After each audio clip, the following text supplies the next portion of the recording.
We know you've had this wonderful education at Marylhurst, and we know that there have been challenges along the way, as there always are.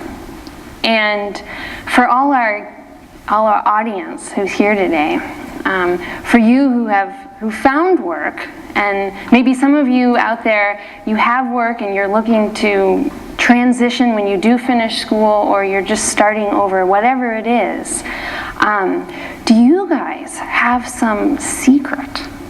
Those job search skills that you read about, that you try to practice, that you're going to do, what do those look like for people in your position? Were they online?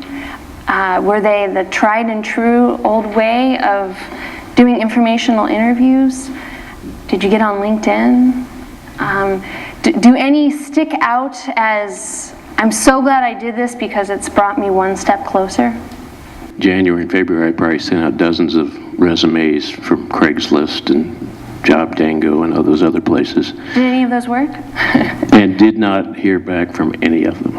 Not a word. Not a phone call, not an email, nothing. So I decided then it was networking that was going to get me a job. And so I really made an effort to get in touch with people I worked with at the Oregonian who had left and were in communications jobs. Getting in touch with some of the professors here. One named John Eichenberger, who teaches marketing here, was invaluable. And then I went to Lynn's Job Support Group, and I also went to one at Lake Grove Christian Church here in Lake Oswego. That's a very nice program that really helped me with my cover letter, resume, that kind of thing. And early on, I kind of scoffed at this notion that looking for work, it's a full-time job, but in reality it is. You really have to work at it, and you really have to target, the cover letter and the resume and the samples to the company you're applying for, and that's hard work. Before doing anything, understand exactly what you want, what you're seeking, because that's the base for everything, for networking, I'm going to use that word quite a bit because it's what helped me substantially. And, I'm a big believer in you are and you receive, who and what you surround yourself with. And how that's relevant to me is how I got into public administration is out of my undergrad, I decided just to try out some master's in public administration courses at Portland State. Just so happens that one of the professors that I had, Professor Henry Cass, was college roommates with the mayor of Lake Oswego. So I played on that, asking him, set me up. But that's after vetting, having him trust that I'm a good student, that I'm worthy for his vetting. And then from there, I went on to intern with the city of Lake Oswego. And within that inner circle, you're connected with all these other government municipalities and so on and so forth. So it's like one connection to the next, and it's just really understanding once you've found an opportunity, whether it's a person, immediately go after it. Don't wait. That's basically what helped me out. I completely agree with Victor. First of all, I'll say that I would strongly, if you're a student and you have the time, do an internship. And then I'd say exactly what Victor said, know what you're interested in. For example, I knew I wanted to do something in healthcare, and I looked into Mary's Woods, and if you were to do an internship, I kind of have three suggestions or three things I'd point out. One is research the company you're interested in. Look at their mission statements and facts and figures. If you got a chance, talk to some of the people that work there. Make sure you're going to know that it's going to be a good fit. You're not just kind of, I just need an internship. This looks good. I'll take it. Really make sure you're dialed in with that's going to be a good match. Also, be very upfront and honest when you are there. Say, this is what I want out of this. This is what I'm hoping to gain. This is where I am in school. This is what I could bring to the table. So be very open so that they know what you're looking for, and that way they can help you. And also, once you're there, just go above and beyond and strive to do the best you can to show how valuable you are to them. So that way, if anything is to open up, you're going to be first on the list. It's so wonderful that, because that way, you've already linked into this system, the coworkers, their payroll, this, that, the directors. It's just really helpful to go above and beyond, so that way if a position is opened, you've put in the time, you've dedicated yourself, you know their systems, and hopefully it will all work out for you. And also, kind of going back to what Mr. Ewing said, being on the other side now of doing a lot of hiring, the cover letter and the resume is so important. I can't tell you how many times we just immediately will read something and think, unfortunately, back of the pile. So really, every word you choose, make sure you really focus it. I know a lot of times people will just do one cover letter or resume and just start sending it out all over the place. Really focus it in, and it takes a lot of time, but focus it in on what you're applying for. So I started by creating a new persona, basically.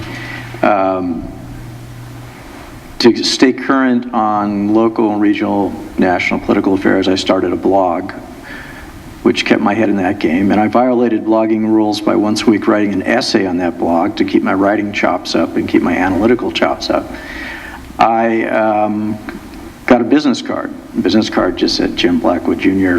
MA, but it had my blog address and my email address, because if you're going to network and have conversations, you have to have a card to have somebody. It's just an expectation. And I joined City Club and went to all of their Friday meetings and all of their lectures, all their evening processes. I went to, if there was ever a city budget meetings, I went to those. And I gradually started meeting people and having conversations, handing out my card, and I just cold called. I just picked out organizations and cold called.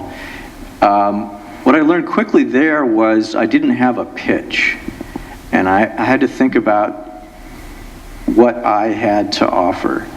And it occurred to me, Jim, you idiot, what you have is your time. I mean, you can talk about your skills and you can talk about what you think you can do, but I came up with a pitch basically, and what I offered them was 24 for 3. I would sit down, have a conversation, and I said, well, here's the deal. I have time.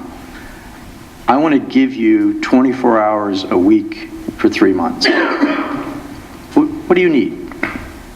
What do you need to have done? This is free time. You see my skill sets. What would you like to have? Now, the reaction to this was interesting because a lot of the people I were talking to were used to, frankly, younger people coming in and pitching them about what they wanted from them. And to have somebody come in and say, no, I'm here to offer you my time, was a complete turnabout. Now, what happened was, intrigued by that concept alone, people said, I don't have anything right now, but here, let me make a call for you. I know somebody that might have something going on. And so that pitch basically created a network where I eventually met a gentleman by the name of Arnold Kogan. Arnold was the first state planner under Tom Call. So if you like bottle bills, beach laws, any of that kind of stuff, Arnold was involved in that. I met him and gave him this pitch. Well, he didn't have anything, but I had read everything related to Metro and their planning, and his small consulting firm works with Metro. He said, well, why don't you just come along? We'll just call you additional staff and you can do table facilitation. And then eventually, based on that experience with Arnold, he's nearing retirement, and he wanted to write a book about planning, his career in planning.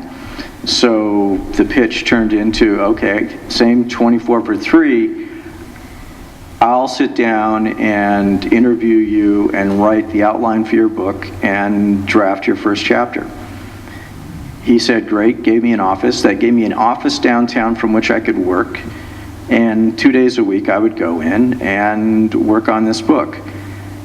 Every one of these little pieces became a roll-up towards where I wanted to, but it all started because I was offering them something which was unexpected.